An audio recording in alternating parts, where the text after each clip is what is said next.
Hi, I'm John Hyatt. This is a little slideshow I made to show the steps I took to modify the Orion Star Blast telescope for the library telescope program over the summer of 2022. This was my first build, so I wanted to document it both for myself and for future reference. Well, the box arrived from telescopes.com in good shape.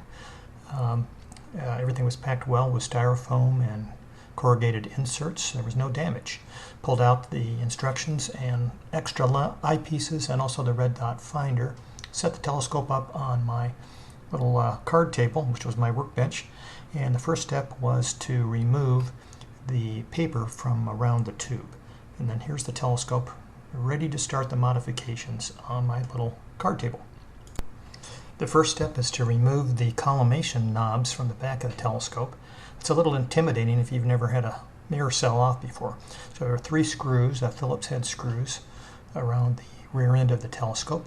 So I removed those, and then I went ahead and marked the location of, or the orientation of the cell, just in case I needed to know that when I put it back together.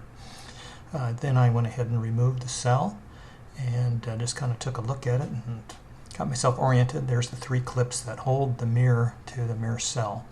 So I then turned the mirror over and put it on a microfiber cloth to get started. The next step was to simply remove the collimation knobs and the locking knobs. There's 3 locking knobs, 3 collimation knobs. So those are removed, and once those are removed, the back of the mirror cell can be removed. I did find I had to put a little pressure on the back of the cell to get that last screw off comfortably, and so because there's springs underneath those bolt heads. So once those come off, the back of the cell can be lifted off.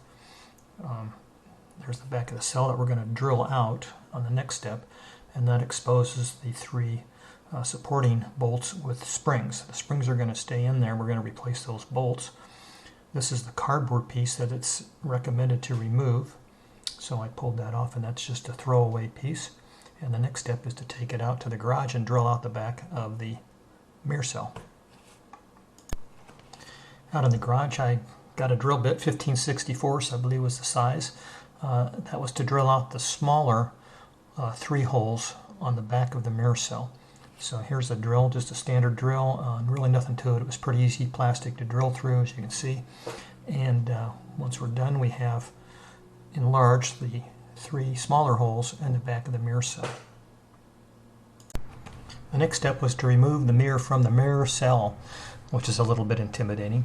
I used plastic gloves to make sure I didn't get any oil from my hands on the mirror, and I just was very careful not to touch the mirror. So there's 6 little Phillips head screws to remove from the 3 clips. I went ahead and oriented it with a little dot to put the mirror back in the same way, probably not necessary. Again, using microfiber, I placed the mirror on one piece, and there's the 3 bolt heads, Phillips heads, that we need to remove. So those are simply unscrewed. I was a little concerned about the springs that were underneath, so I took a look, and apparently they're kind of clipped in or glued in or something, so they never came out. They stayed right where they were, which was great. So and there's the 3 bolts removed, and now the cell's ready for the next step. Well, here are the replacement machine screws, or bolts. I call them bolts, but screws. They're a little bit longer than the stock screw, but they go right back in, same thread pitch and everything, so that was real easy. They screwed right in. I tightened them up at first and realized, epoxy, so I backed the screws off a little bit, mixed up a little epoxy, and then just applied a little bit, little dab around each of the screw heads, and then tightened them up. I guess the epoxy is to lock it in. Here's the washers and the nylon insert lock nuts, and I got a little confused here. First I used the larger holes, not realizing, we're supposed to use the smaller holes because that's why we drilled them out. I don't know if that can be simplified in the future or not, but anyway, it worked fine. So I used the smaller holes to line up with the screws. They're lined up, and now the mirror cell can go back over the mirror, and that's just a pressure fit, and it is kind of tight. So you just kind of carefully push that down, and then you're going to put the 3 clips back on that retain mirror in the mirror cell. And again, you got to be real careful to keep your hands off the mirror and not drop anything onto the mirror surface. So there's the cell reassembled, ready to go back into the optical tube. There's my little index mark. There's also a little notch on the bottom side of the cell, so it's really, there's no way to screw it up. So the original collimation adjustment bolts are gone, replaced by these little locking hex nuts, and that's going to make it a lot harder for a child or a curious adult to twirl the little knobs around and get the mirror out of adjustment. But these hex nuts will be used to collimate the telescope later on. The next step was the base modification, so I removed the telescope from the holder, and there's the eyepiece holder, which was really not needed, so that's removed. You had two box end wrenches. I suppose you could do it with a crescent wrench, but you just basically remove that big central bolt, which you need two wrenches. And there's the base with the original, I guess, Teflon that's stapled in. So this is an optional step now, I guess, according to the instructions, but I went ahead and did it. I wanted to know how to do it, and looking at those staples on those little pieces made me a little nervous, so I thought, yeah, let's go ahead and try this. So I did remove the staples, sand it down a little bit. You have 6 contact points instead of 3. There's a central unit, just kind of move those out a little bit away from that Teflon washer there. I think I missed a step at the very end. Basically, just reassemble, put the wrenches on both sides, and tighten down, snug it up enough so that it's not binding but still moves smoothly.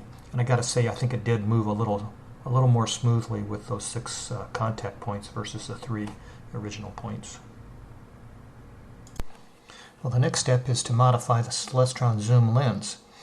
But as soon as I put the collimator laser in to the focuser, I realized, man, there is a lot of slop in that focuser, and that's going to really affect collimation. So I got on to the group website and asked for some help, and I got a recommendation for a fix for this. So the fix involved removing the focuser tube from the rack and pinion setup there. So we removed that little plate on the bottom with the 2 Phillips head screws, and I was real careful to make sure I didn't lose any parts. That whole assembly drops down, and then the chrome plated focuser tube can be removed from the plastic housing. There's 3 little plastic friction pads inside of that tube, and the top one we're going to replace with one of these Velcro industrial strength hang-up deals with just 1/2 side of the Velcro tab. So that goes up and replaces that top white pad, and that provided some extra friction to get rid of the slop in the focuser. Okay, this was as far apart as I could get the Celestron eyepiece in preparation for gluing the caps and threads together with that Loctite 425.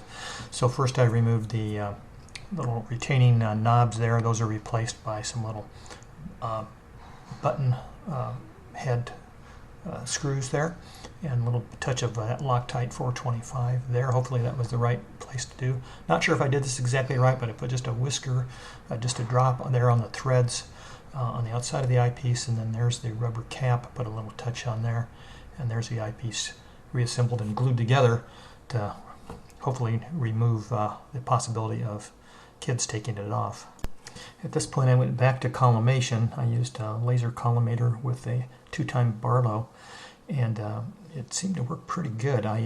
First time I've done that, it made a nice little, the Barlow made a nice little reflection of the centering circle, and made it a little bit easier to center as opposed to just the one little dot that the laser provided without the Barlow lens.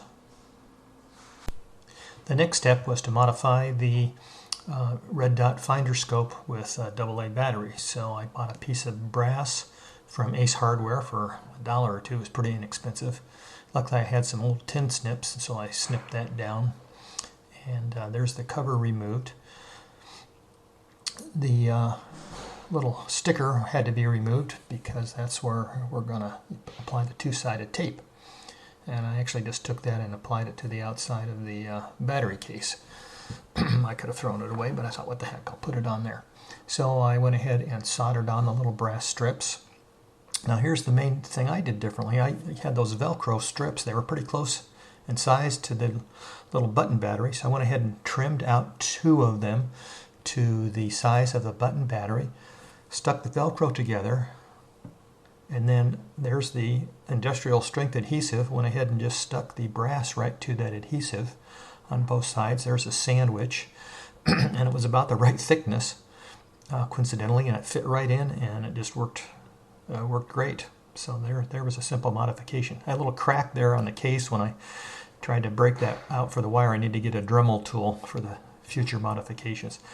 Sanded off the cases a little bit just to make sure I had a good adhesion. And I used Gorilla Glue or Gorilla Tape that I had handy. It seems to be pretty strong, equivalent to the 3M product. Apply that on, and there's the battery pack mounted on the side of the red dot finder. I went ahead and marked the little white dots there for the on-off as indicated, and there's the AA batteries going in. I wrapped some of the two-sided tape around the base of the finder scope, and that seemed to eliminate the wiggling that some had mentioned after it was reinstalled. It seemed to stabilize it pretty well. The last steps were securing the caps to the base, I guess sometime around the knobs. I went ahead and drilled 2 little holes in the base, and then I drilled out the main dust cover for the 2-inch hole. I had a little trouble getting that to fit the hole. It turned out a little bit larger. Anyway, I just knotted the cord and then did a little heat treatment on it with a match. Same thing for the 2-inch dust moon filter along with the dust cover. So there's my lens cap cover, and everything is attached, and that completed the telescope modification. Final steps were preparing the labels. I used the Scotch self-sealing laminating sheets for the moon map, and the magnification guide, I didn't seem to have room for it on the other side, so I went ahead and put it there on the back side.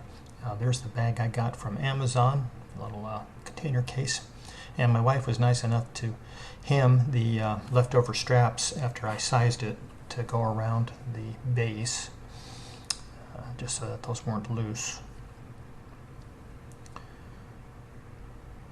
And there's the bag ready to go on to the base. Clipped it on, and then I used some black plastic cable ties, Harbor Freight, $1 a bag, I think. And first time I did it, I had that little tab on the outside. I had to go ahead and redo it and put it so that it was on the back side so it wouldn't dig into your wrist when you're carrying out the telescope out to the car. There's the bag ready for the contents. Oh, I did replace the black ties with the white rope that I had. I thought that'd be a little more visible at nighttime for getting in and out of the bag. I used, instead of the laminated book, I had trouble sourcing that locally. I'll probably try to redo that. I made a little 6x6 book out of Shutterfly. The library loved this, by the way, but I don't know how durable it'll be. There's the constellation guide with the corners clipped for quick access. There's a little red light off of Amazon with a lanyard, breakaway lanyard, and the Celestron lens pen. I went ahead and put that in. I wasn't sure if I really should put that in or not, but I did per the instructions. So there's my kit ready to go. So finally, here's a quick 360-degree view of my first build. I thought I'd go ahead and record that just so I could remember where I put everything next time around. But I was pretty happy with the way everything turned out. I need to improve that little booklet that goes in the pouch. That's my main thought after the first build. So I took it outside for a quick first light. Had collimated it, and everything looked pretty sharp. So I thought it was ready to go. Next step and last step was to take it over to the library, and there it is on the back bench. They just need to enter it into their computer system, and then it will be ready to check out. And hopefully we'll start another build after the scopes become available again. At the request of the library, I created a replacement cost for them, and I went ahead and did a full cost analysis to the best of my ability along with resource links, both for their future reference as well as my own. And then I also recreated a replacement parts list based on some of the comments I had read, both in the forum and then on emails from the forum, for parts that were most likely to break or need replacement. Last but not least, I would sure like to thank everyone who helped me with comments on the forums and suggestions. They were invaluable.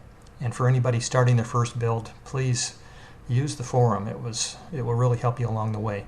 If this little slideshow can be of help to anybody, that would be great. If I can answer any questions based on this, I'd be glad to do so through the forum. And if you have any suggestions for me for my next build based on this, I would sure appreciate hearing them. Thanks again, everybody, and clear skies.